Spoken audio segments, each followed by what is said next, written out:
सभी भाई बहनों को सादर नमस्कार। मैं आज के सोनी आप सभी का कैरियर के ऑनलाइन प्लेटफॉर्म पर हार्दिक स्वागत करता हूं। आज का हमारा कंटेंट है बाल विकास के सिद्धांत। क्या नाम है? बाल विकास के सिद्धांत। बाल विकास के सिद्धांत। बाल विकास के सिद्धांत।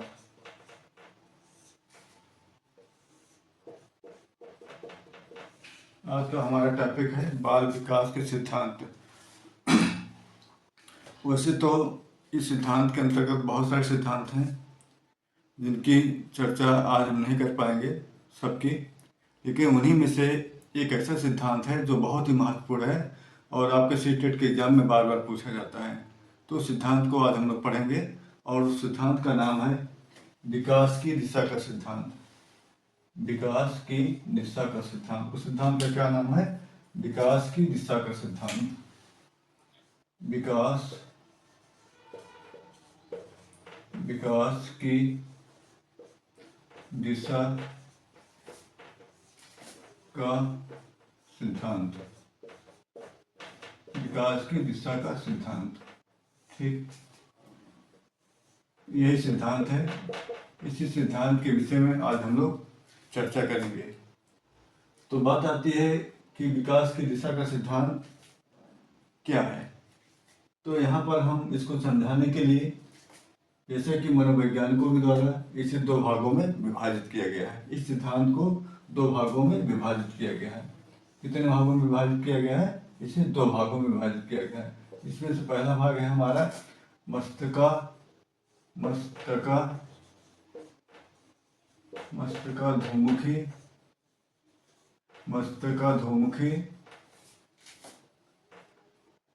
विकास का सिद्धांत। विकास का सिद्धांत, या इसी को कहा जाता है सिर से पैर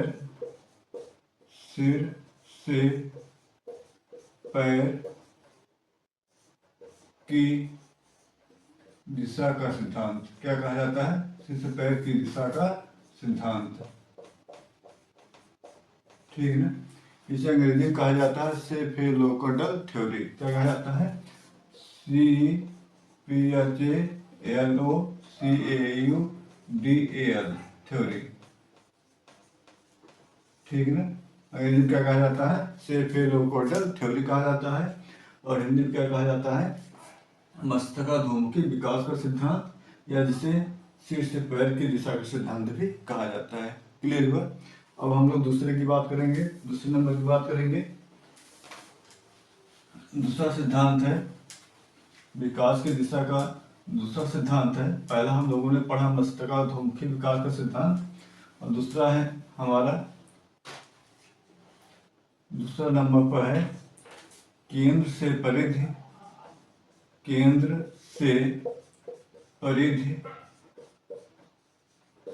परिधि या निकट से दूर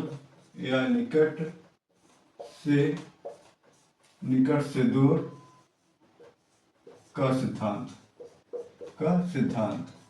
ठीक है ना? केंद्र से परिधि कहिए या निकट से दूर कहिए, निकट से दूर का सिद्धांत। और इसे अंग्रेजी में कहा जाता है प्रॉक्सिमोडिस्टल थ्योरी। का कहा जाता है? प्रॉक्सिमोडिस्टल थ्योरी कहा जाता है। ठीक है ना?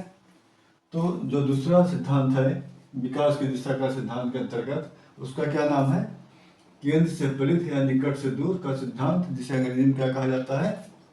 प्रॉक्सिमोडिस्टल थ्योरी कहा जाता है। ठीक है ना? अब हम लोग बारी बार से इन दोनों की व्याख्या करेंगे। क्या करेंगे बेटा? व्याख्या करेंगे। तो हम लोग पढ़ रहे हैं विकास की दिशा का सिद्धांत, और इस सिद्धांत के अंतर्गत हम लोग बात कर रहे थे, पहला हमारा था मस्तकाधोमुखी विकास का सिद्धांत।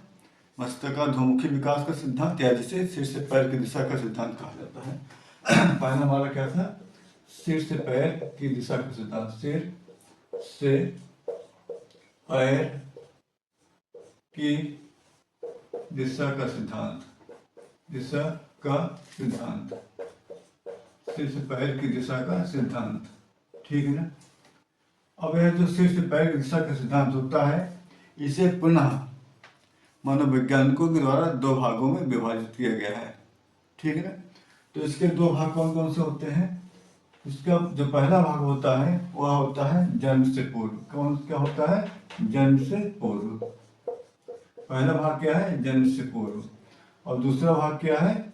जन्म के पश्चात। जन्म के पश्चात यानी सिर से पैर की दिशा का सिद्धांत के अंतर्गत इसे पुनः दो भागों में बांटा जाता है, जिसमें से पहला भाग है जन्म से पूर्व और दूसरा भाग क्या है? जन्म के पश्चात। अब हम लोग जन्म से पूर्व को पढ़ेंगे।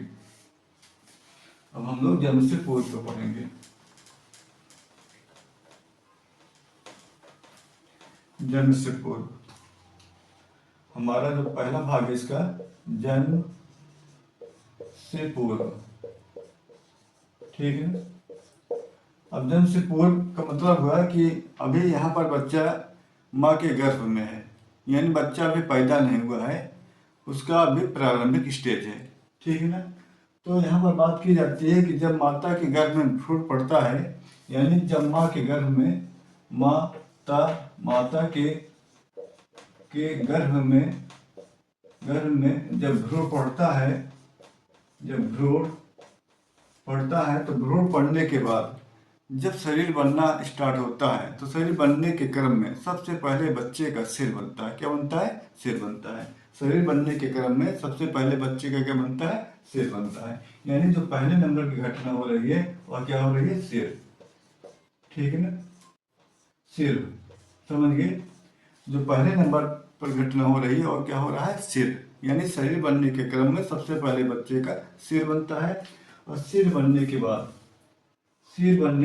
बच्चे का क्या बनता है? शरीर बनता है। क्या बनता है? शरीर बनता है। यानी दो नंबर पर क्या होगा? शरीर हो गया। दो नंबर पर शरीर हो गया, ठीक। पहले नंबर पर सिर बना, सिर के बाद क्या बन रहा है? शरीर बन रहा है। और जब शरीर बन जाता है तो नंबर 3 पे क्या बनता है? हाथ बनता है। क्या बनता है? हाथ बनता है, ठीक ना। उसके बाद जब हाथ बन जाता है तो नंबर 4 पे क्या बनता है? पैर बनता है। क्या बनता है? पैर बनता है, ठीक।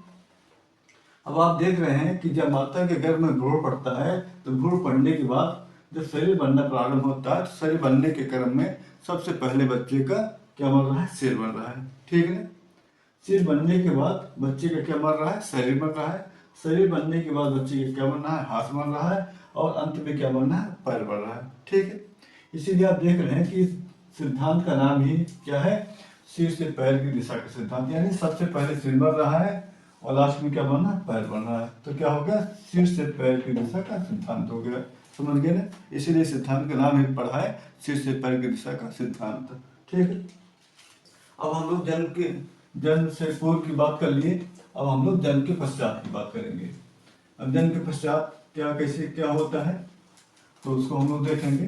तो हमारा दूसरा पॉइंट क्या हो जाएगा? जन्म के पश्चात। क्या हो जाएगा? जन्म के पश्चात। हमारा दूसरा पॉइंट है जन्म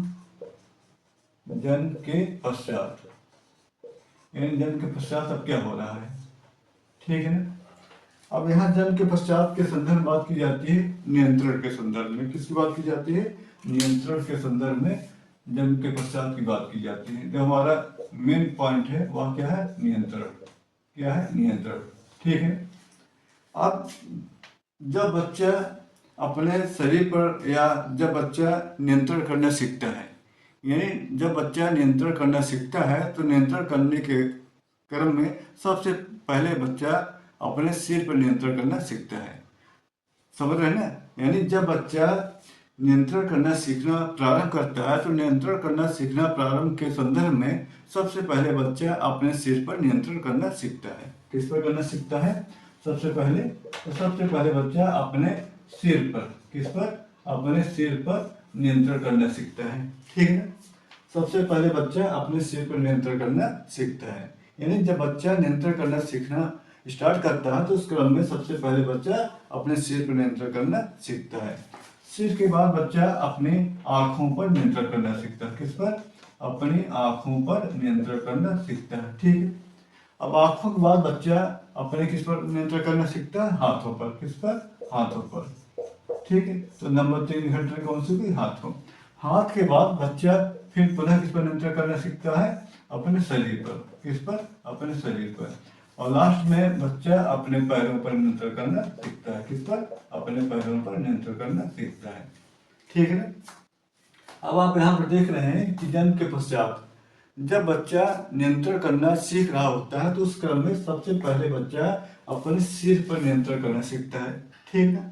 जब वह बच्चा अपने सिर पर नियंत्रण करना सीख जाता है तो अपने आंखों पर नियंत्रण करना सीखता है। आंखों के बाद वह अपने हाथों पर नियंत्रण करना सीखता है और हाथों के बाद वह अपने शरीर पर नियंत्रण करना सीखता है और लास्ट में अपने पैरों पर नियंत्रण करना सीखता है। यानी जो लास्ट वाली घटना हो रही है वह पैरों की हो रही है, यानी पैरों पर सबसे अंत में वह बच्चा नियंत्रण करना सीखता है। समझ गए ना। आप देखे होंगे कि सबसे पहले एक बच्चा अपने सिर को इधर उधर हिलाना शुरू कर देता है। हाँ, देखे होंगे आप। उसके बाद वह अपने आंखों को इधर उधर मचकाने लगता है। उसके बाद वह अपने हाथों को इधर उधर घुमाने लगता है और उसके बाद देखते होंगे शरीर भी वह कभी कभी ऐसा होता है कि माँ एक तरफ लटक जाती है और बच्चा दूसरी तरफ अपने आप लेट जाता है, यानी करवट ले लेता है। और लास्ट में आप देखते होंगे कि यह पैरों वाली घटना होती है, यानी सबसे लास्ट में वह अपने पैरों पर नियंत्रण करना सीखता है। इसलिए आप जानते हैं और आप देखे भी होंगे अपने परिवार में कि बच्चा सबसे अंत में चलना सीखता है। उसके पीछे रीजन ये है कि वह सबसे अंत में अपने पैरों पर नियंत्रण करना सीखता है। क्लियर हुआ। अब हम लोग नेक्स्ट की बात करेंगे। ये हमारा सिर से पैर की दिशा का सिद्धांत के अंतर्गत जो हमारा पहला पॉइंट था और जो हमारा दूसरा पॉइंट था और दोनों क्या हुआ? पूरा हुआ।